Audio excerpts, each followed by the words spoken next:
नमस्कार छात्रों, Dzire point के एक नए वीडियो लेक्चर में मैं इसके सर हिंदी विषय के साथ आप सभी का स्वागत करता हूं, जिसमें आज हम आपको हिंदी व्याकरण के अंतर्गत जो भी है जैसे उपसर्ग, प्रत्यय, समास और आपके तत्सम और तद्भव आज आपको एक ही वीडियो में पढ़ाएंगे।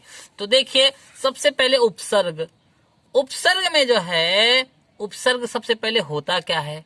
उपसर्ग यानी शब्द, वे शब्दांश जो किसी शब्द के पहले जुड़ करके उस शब्द के अर्थ में विशेषता उत्पन्न कर देते हैं या उसके अर्थ को बदल देते हैं, उसे उपसर्ग कहते हैं।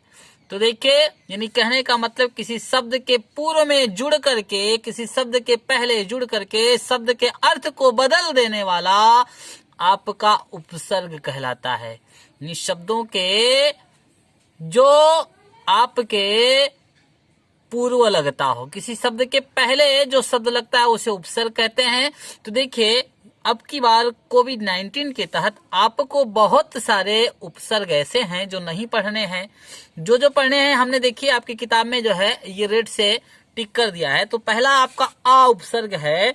आ उपसर्ग में जैसे कि आपसे परीक्षा में जो है 4 उपसर्ग दे दिए जाते हैं, 4-5, उनमें से ये कहता है कि आप किसी 3 से 3 उपसर्ग बनाइए। तो जैसे आ दे दिया तो आ से आप बनाएंगे तो जैसे अनाथ, अविश्वास, असुविधा, अधर्म, अचेतन।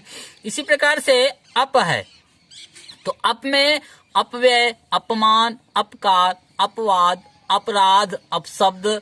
अगला है अनु, तो अनुपस्थित, अनुराग, अनुरूप, अनुकरण, अनुक्रम, अनुशासन, अनुचर, अनुगम, अनुभूति। अगला है आपका अधि, तो अधि से जैसे अधिकार, अधिमान, अधिपति। अगला आपका फिर आता है अभि, तो अभि जो उपसर्ग है जैसे अभिवादन, अभिशाप, अभिमान, अभिलाषा, अभिजात। अगला है उप, उप जो आपका है उपस्थिति, उपसंहार, उपकार, उपदेश, उपनाम, उपमंत्री, उपवन, ये आदि शब्द आप बनते हैं। अगला है निर, निर से जैसे निरपराध, निर्भय, निर्वाह, निर्दोष, निराभिमान, निराकार। अगला आपका फिर आता है जैसे जो आपको पढ़ने हैं उसमें है परि। परि में जैसे परिक्रमा है, परिजन है, परिणाम है, परिमाण है और परिहास है, परिवर्तन है। अब आपको अगला जो पढ़ना है वह है सुवास, सुपथ, सुवर, सुवर, अर नहीं वर। अगला है सुकर्म, सुपुत्र, सुलभ, सुलभ, सुगम, सुकवि, सुयोग्य। बहुत सारे शब्द हैं जो आप बना पाइए। अगला है अन, अन से अनजान, अनमोल, अनसुना। अगला है सह, सह से आपका सहचर, सहपाठी, सहयोग, सहमत। तो इस प्रकार से आपने देखा उपसर्ग, यानी आपके यूपी बोर्ड में इन्हीं सारे उपसर्गों में से आपके कोई 4-5 दिए जाएंगे। उनमें से आपके 2 या 3 के आपको 2-2 उपसर्ग या 3-3 उपसर्ग लिखने होंगे। तो आगे अब देखिए प्रत्यय। तो प्रत्यय देखिए, प्रत्यय क्या होता है? जो शब्द के अंत में जुड़ करके शब्द के अर्थ को बदल देता है उसे हम प्रत्यय कहते हैं।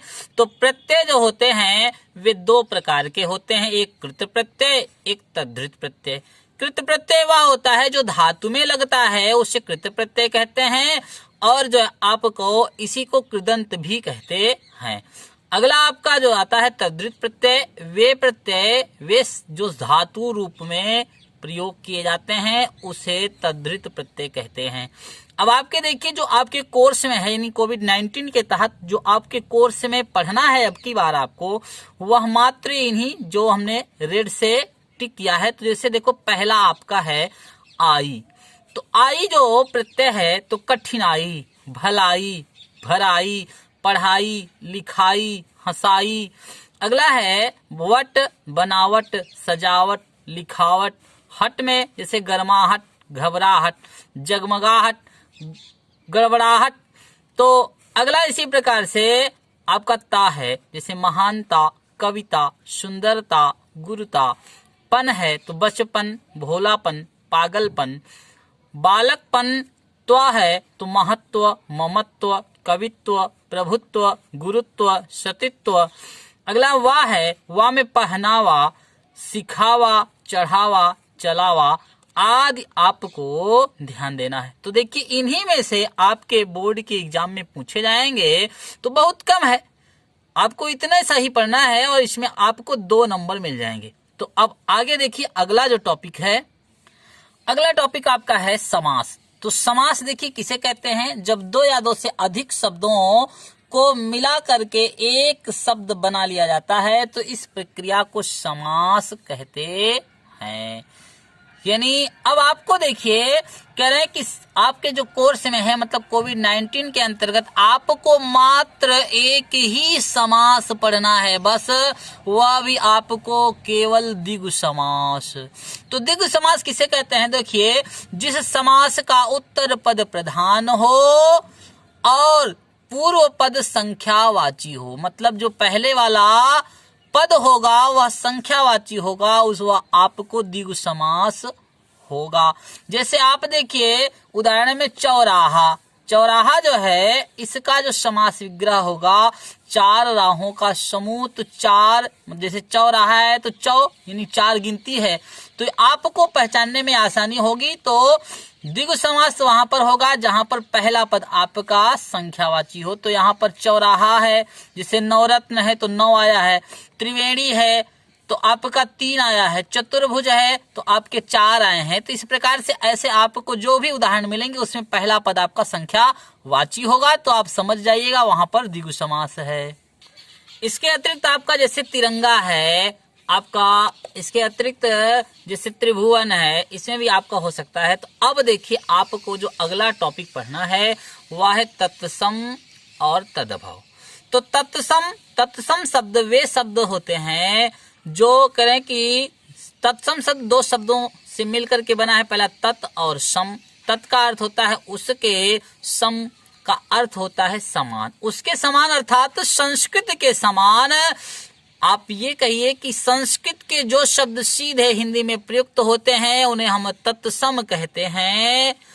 और कह रहे हैं कि तद्भव किसे कहते हैं, तद्भव वह शब्द होता है जो कुछ विकृति के साथ या कुछ परिवर्तन के साथ, संस्कृत के शब्द जो कुछ परिवर्तन के साथ हिंदी में प्रयोग किए जाते हैं उन्हें तद्भव कहते हैं। जैसे देखिए तद्भव शब्द का अर्थ उससे होना होता है, तत् का अर्थ होता है उससे, और कह रहे हैं कि भाव का अर्थ होता है उत्पन्न होने वाला, उससे उत्पन्न होने वाला अर्थात किससे, संस्कृत से उत्पन्न होने वाला जो है वह आपका तद्भव कहलाएगा। तो अब देखिए आपका जो तद्भव है, तद्भव के शब्दों में आपके कुछ तत्सम और तद्भव शब्दों को आप देख लीजिए। जैसे देखिए तत्सम है अग्नि, अग्नि का आप तद्भव आपका आग होगा। जैसे अदरक है, अदरक का जो है आपका तत्सम आद्रक होगा। जैसे खंभा है वह स्तंभ होगा। इसके अलावा हम आपको कुछ और पहचानने के तरीके बताते हैं। जैसे देखिए यदि आपको स्रा यानी जैसे श्रमिक लिखा जाता है ना स्रा, तो अगर सा किसी भी शब्द में आए तो समझ लीजिए वह तत्सम है। इसके अतिरिक्त जो है आपका यदि सलजम वाला सा आए तो समझ लीजिए वह आपका तत्सम है ज्यादातर।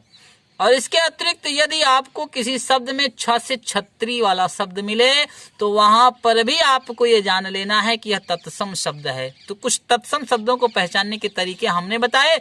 बाकी आप ये जानिए जो संस्कृत के शब्द होंगे वे तत्सम होंगे और जो संस्कृत के नहीं होंगे वे आपके तद्भव होंगे।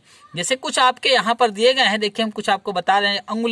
उंगली आपका तद्भव होगा। जैसे अंगूठा है, अंगूठा का तत्सम अंगुष्ठा होगा। अधेरा का जो है बहुत महत्वपूर्ण है, अधेरा जो तद्भव है इसका तत्सम जो होगा अंधकार होगा। आज जो तद्भव है आज का तत्सम जो है अद्य होगा। जैसे आपका आंख है, आंख का तद्भव अगर आपसे पूछा जाए तो अच्छी। अमावस देखिए इस प्रकार से लिखा है, अगर इस प्रकार से अगर आपको लिखा हो अगर पूछा जाए तत्सम तो अमावस्या होगा। गर्दन का ग्रीवा होगा और अंधा का अंध होगा और गागर का होगा गरगर, आधा का अर्ध होगा। इसी प्रकार से जैसे देखिए आपका देखिए खीर है ना, हमने बताया अच्छा, तो देखिए क्षीर है तो यहाँ पर खीर ना, खीर तत्सम शब्द है, तद्भव शब्द है और क्षीर आपका तत्सम शब्द है। काठ देखिए आपका काष्ठ यानी पिटचिरुआ सा वाला अगर हो तब भी समझ जाइए आपका तत्सम है। अब जैसे देखिए गर्दभ गर्दभ आपका जो है वह तद्भव होगा। यहाँ पर देखिए गलत दिया है किताब में आपके। गधा जो है इसका क्या होगा, ये तत्सम नहीं होगा। गधा आपका तद्भव होगा और गर्दभ आपका तत्सम होगा। आगे आप देखिए कोयल, कोयल का जो तत्सम होगा वह कोकिल होगा। कौवा का जो तत्सम है वह होगा काक। कान का तत्सम जो होगा वह कर्ण होगा। कपूत का तत्सम जो होगा कुपुत्र होगा। किवाड़ का जो होगा वह कपाट होगा। गेहूं का गोधूम होगा और आपका गाहक का ग्राहक होगा। घर का आपका गृह होगा। गांव का तत्सम आपका ग्राम होगा और घी का तत्सम आपका घृत होगा। तो इस प्रकार से ऐसे बहुत सारे शब्द हैं जो आपके तद्भव और तत्सम हैं। तो आपको आशा है आपको यह वीडियो पसंद आएगी। अब हम फिर मिलेंगे एक नए वीडियो में, तब तक के लिए टेक केयर, बाय बाय, धन्यवाद।